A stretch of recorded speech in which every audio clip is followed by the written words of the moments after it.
Hey guys, it's me, Scott. Welcome to another episode of Ride Along. I'm here with B-Man. What up, guys? Last one of the year. Last one of the year. So how was your Christmas? Quiet as usual. I didn't really do anything. How about you? Mine was all right. I had so my mom came over on Christmas morning, and then I went to my aunt's, and then I came back yesterday. It was all right. And then I got a lot of gift cards. Of course, it's Christmas. Yeah. So we're just leaving Fairview Mall. Yeah, where the brand new PlayDium just opened up. Brand new PlayDium. I quite enjoyed it. So we did a review on B-Man's channel, which you guys can catch. I don't know when you're dropping that. Sooner or later. Yeah, but we're gonna do a quick review on here.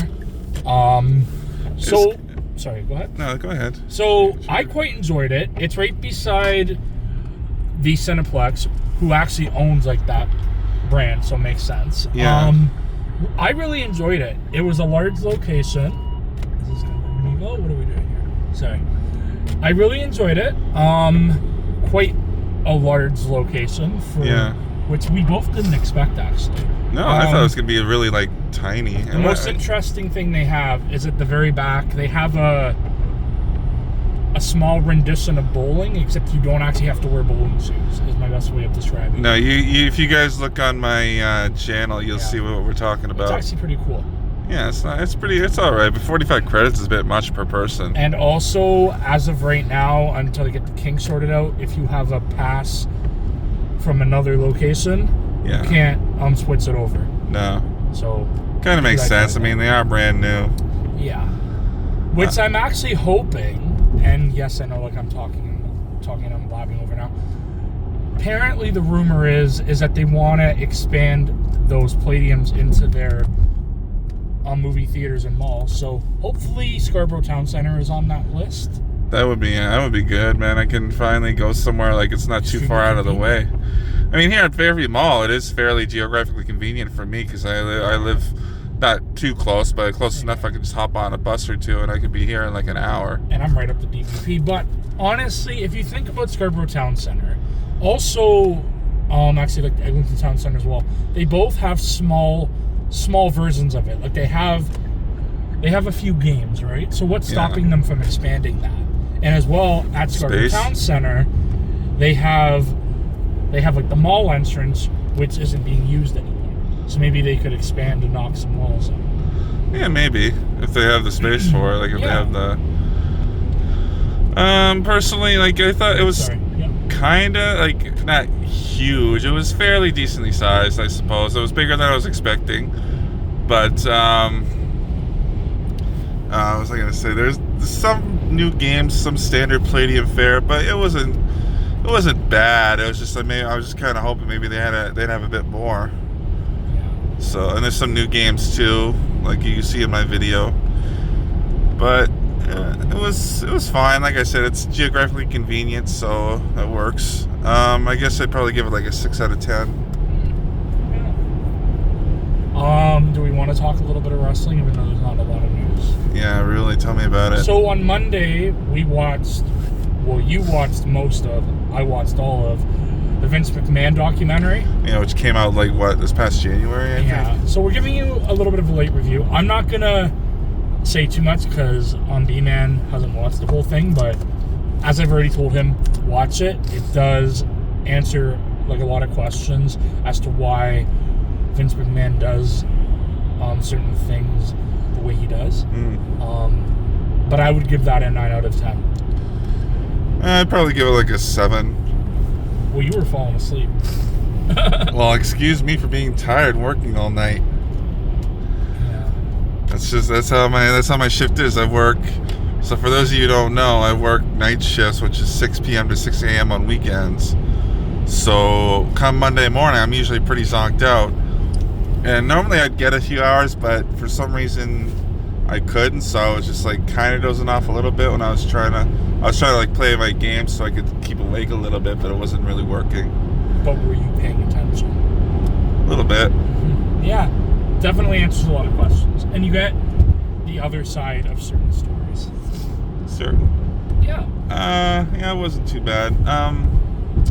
What else happened on WWE lately? So So I mean, it's kind of late now, but Saturday night's main event. That was the post show angle. It was crazy. Kevin Owens hit Cody Rhodes with a package pile driver, and supposedly Cody suffered an injury. Not really. I forget what they said exactly, but I don't think they're gonna have him vacate the title.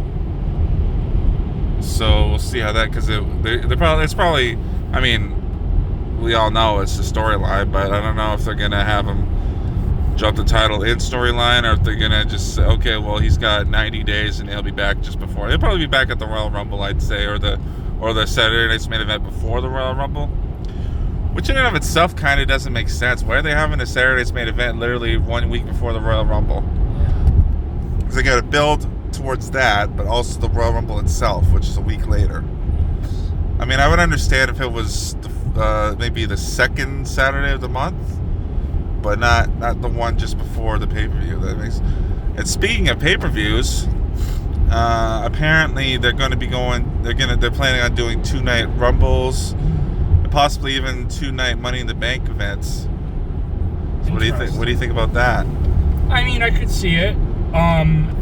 For those events, obviously the men would probably main event the second night, and the women would do the first night. Or they could every year they could flip it around. Kind of like well, they haven't done it lately, but they used to flip flop the men's and women's Royal Rumbles main eventing. So why don't they do that with the Chamber? I don't know, maybe. But then again, you got to think they got to fill matches for both nights now. Yeah, well, that's actually in a sense, especially for the Rumble, that's better. Yeah. Because you have 2 Rumbles, that takes up more than half the show. That's true. So you like last year, this past year, events go a lot longer. Yeah. So this past year, we only had 2 non-Rumble matches out of 4. So that was. So the Royal Rumble makes sense, but every other one doesn't, because you don't need 2 War Games matches. You only really need the one. The women's could have easily been a regular elimination match this year. I don't really necessarily think you need 2-night Money in the Banks, because those don't take an hour. Those take maybe half an hour, right? But if they want to do a lot more spots, like now they can. Well, still, it doesn't take up that much time. Yeah. So my thought is not prediction, but just like my thoughts about it are, if they're gonna do it, here's what they should do: have the big 5 be 2 nights each, right? Mm-hmm. And then every other month you don't have one of those pay-per-views, just have like a Saturday night's main event, or maybe bring back In Your House, just like a 2-hour special show kind of thing, just kind of like they did back in the 90s. I know they still want to do, because AEW does monthly pay-per-views, but they only do 1 night. WWE's doing WrestleMania's 2 nights, SummerSlam's 2 nights starting this year. They're talking about Royal Rumble. They're talking about Money in the Bank. So if they're gonna do that, okay, just have it be those big 5s, 2 nights each, and then, like I said, the months that they don't have them be specials. Yeah. Like if they're gonna do an Elimination Chamber, okay, have an Elimination Chamber special. Just have the 2 Chamber matches and have them, because they can book it to where they can each go about an hour. Yeah. So do that, and then make the rest of the non-specialty match pay-per-views. Just have them be like Saturday night's main event or In Your House type of thing. Yeah. That's what I think they should do, and just cap them at 2 hours. That's my thoughts about it. Let's see. Anything else interesting that happened?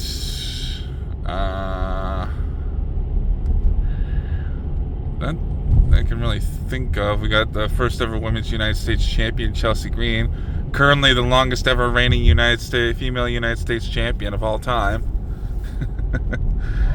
and most successful title defenses you want to get over.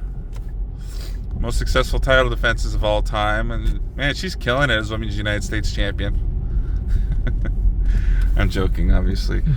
Not really much else I can think of. Did you hear So for the tribal combat match that's going to be on the January 6th episode of Raw on Netflix, they might actually bring like an actual tribal chief belt. Yeah, I heard that. That's so dumb. Like, do we need a belt for everything? Exactly, right? Just keep it for the Ula Fala. Yeah. So stupid. But hey, it's 2025. Everyone's a champion, even the losers. Yeah, I'm glad they got. Speaking of loser belts, I'm glad they got rid of that 24/7 title. That was so dumb. It was. I understood the concept, but it was so poorly executed. So I don't know. Let me see. I don't think there's anything else. You know where they're coming from, all these belts? UFC. Because if you look at the UFC belts, there's welterweight, there's heavyweight, there's all these belts. So I think the UFC is really up their ass about, let's make a belt about, why is this guy stopping for no reason? Because the guy in front of him is. Oh, yeah. Anyways, UFC's probably up their ass and like, well, we have over, I don't know how many belts, but it's a lot. And then there's interim belts. There's, you know what I mean, like. And that would be fine if they booked them properly, or if some of the belts were for more than just like one match or something. Because this tribal chief belt thing's just gonna be like maybe a one match deal thing, unless you get Roman Reigns versus The Rock. Well, it's almost like the eagle winged belt, right? Like that was specifically for Cody Rhodes, and now they're. Yeah, that's not a different belt. That's the representation of the WWE title for one night only. That's what I'm saying. Although they're keeping it more than. Well, they're keeping it for storyline. Yeah. Kevin Owens is keeping it for storyline, but it's not. It's only a physical representation of the WWE title. It's not a new belt. Yeah. That's my point. If they had, that's what I'm looking for. If they, like, take the crown jewel thing for example, like it's not a belt anymore; it's a ring, but it's going to be a once a year thing. Yeah. It doesn't need to be a thing. But anyway.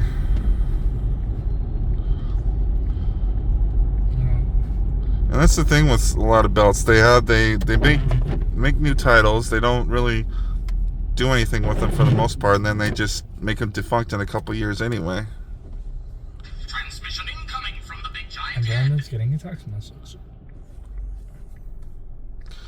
But yeah, no. See, and then the titles they already have now, like take the women's tag team titles. Those have barely been booked properly since like what, 2019, I think it was. Yeah. They've barely been booked properly, and they're making women's mid card belts. Okay, fine, whatever. Mm-hmm. And then what else? What else have they been? I don't know, but anyway. Yeah, so that's my thoughts about it. I think it's dumb, honestly. Put another new belt just for like a one-time match. Yeah. Anyway, I think that's about everything from me. Yeah. I can't think of anything else. All right, so hopefully you guys have a good new year. I don't know when we're coming back to you again, to be honest. 2 weeks, hopefully. Oh, that'd be good. As we've stated, we're gonna try the every 2 week thing for as long as we can. Okay, well, hopefully we'll see you in 2 weeks then. Yeah. So take care. Have a happy new year, everybody. You too, everyone. Happy New Year. Peace.